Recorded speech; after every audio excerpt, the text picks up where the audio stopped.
In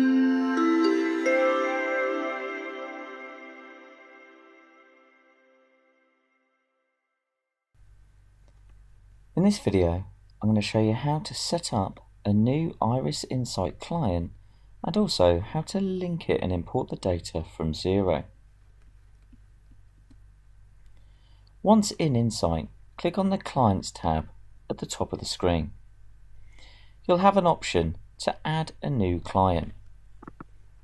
All you need to do is enter their business name, their location, which will default to the United Kingdom, and also their business sector. Once you've entered this information, just hit the Save button on the right hand side of the screen. On the following screen, you can select the user who will be managing this account. As the system admin, you will have default access and will be automatically ticked on the right hand side of the screen. Make sure there is a tick on the box for anyone else, any other users who will need access to this particular client's data. Once you're happy that the access has been set, just press the Save button. Once you've entered this information and click the account, you will now see the client will display on your Clients tab. To finish the client setup, all you need to do is click on the client name. You will now have the option to add in any additional users at this point for the business.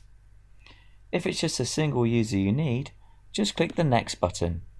If you want to add another user, just click the Add User button on the left hand side, select their email address and the user access, whether it will be read-only if they have the ability to edit, or if they'll have full access rights to the Insight account, and then they will receive an email so they can set up a password from there. We're just going to go with the single user access for this particular business, so all I do is click Next. You can then set the payment terms up for customers and suppliers. These can be changed once the account has been set up as needed, but for any changes now, all we need to do is just type that information in. Once we're happy that those payment terms are set, we just hit the Next button. We've now got the option to enter their VAT information. If they are not VAT registered, then just leave it on the default, but if they are VAT registered, just tick the box. Once this is clicked, you will then have the option to select whether they report monthly or quarterly, so just select the right option from the drop-down box. You've also got the option to choose when their VAT period ends. You can also select which VAT scheme they're using, standard, cash, flat rate and cash-based flat rate schemes. If you need to add in any additional VAT rates, just click the Add Tax Rate option and add any VAT rates in that particular client might need. Once this is set up, just hit the Next button to move forward. On the Next tab, we can start entering any payroll information. If they don't employ any staff, it will default to No. If we select Yes as an option, we can then choose when their payroll is paid. We have the option to select monthly or weekly. You can choose whether that will be the last day, or you can choose a specific date within the month, and then select whether that's the current month or it's going to run from next month. Underneath here, we can start entering our pension information. So when the pension is paid, again, we can select monthly or weekly, or we can select the specific date, just like we can with our payroll. We can then start entering our pension contributions by the employee and also our employer pension contributions. So we just enter that information in, and when you're happy with that, just hit the Next option. When it comes through to the finance system, this is where we will go and choose Xero as an option. Once we've chosen Xero from the drop-down list, all we need to do is press the Complete Setup button. Once we've done that, we're presented with two options. We have the option to set up a forecast and all their historical data from scratch. If we want to pull in their historical information from Xero, we just select the option to Use My Xero Data. Once I've done this, all I need to do is enter a name for the forecast. We can enter our financial year end. We can also choose a forecast start date.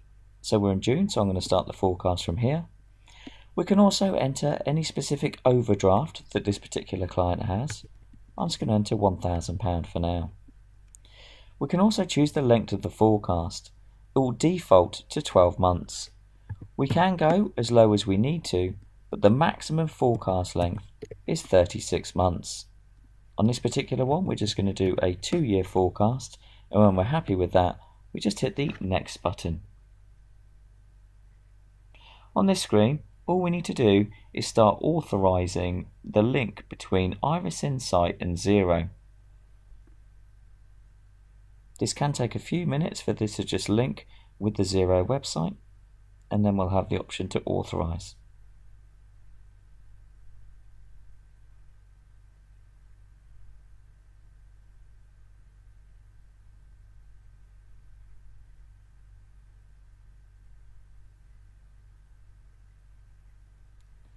Once we want to authorize the link between Iris Insight and Xero, just put in your login information and then hit the login button. You will then be prompted as would you like to allow access, and all you do is click the allow access button. Once you've clicked the allow access button, you will now see that it is copying the data from Xero into Iris Insight.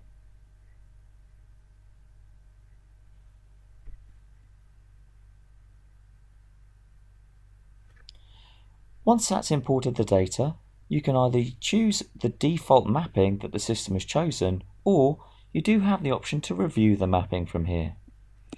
If we click the review mapping option, you can see that it's pulled through all of the P&L and balance sheet nominal codes from Xero, and we can make any manual amendments we want to from here. If you want to make any changes, all you need to do is click on the drop down box from here, and then just go and choose the option. You can review all of the mapping, and if you're happy, just press the next button. Once you press the next button, it will start creating the categories within Iris Insight. On the next screen, you'll have the option to select the default dates for outstanding payments, or you can edit these payments if you wish. So the default payments can come through from Xero itself, but if you click the edit payment option, you'll have various information. We can see here that if I click the edit button next to my trade debtors, I can actually pull that information through from the external system, and that payment information will come through from Xero. We could also just select the default dates that we chose when we set up the integration, or we can enter no payments expected, or you do have the option for entering planned dates. So in here, we'll be able to see any debtors. We can select the invoice date, the amount that's due from the invoice, the planned date that we're going to receive it, or if you need to, you can delete any of that information from here as well. I'm going to select the option for just using our external system and hitting save. You also have any other option in here. You can just click edit and edit those terms. Once you're happy with that, you just hit the next option.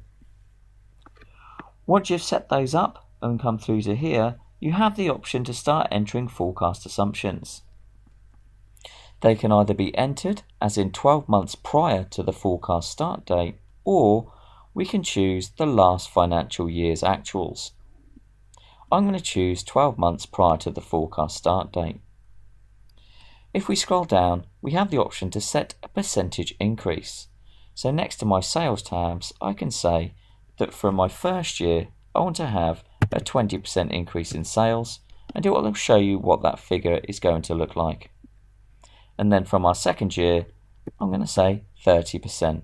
And there we can see the increases are changing. If you have, or the client has, specific sales lines, you can just click on that and it will show all of the various sales figures, and you can set various increases against sales lines across the business. We can also start setting any percentage increase against specific expenditure. So we can just set that within here. So I'm just going to go 5% across the board in here. If we click the drop down list again, next to operating costs, we can see these are the actuals it's actually brought through from our Xero account, and I can set specific increases that I think are going to occur against specific expenditure codes. All of these forecast assumptions can be changed at any point once this information has been imported.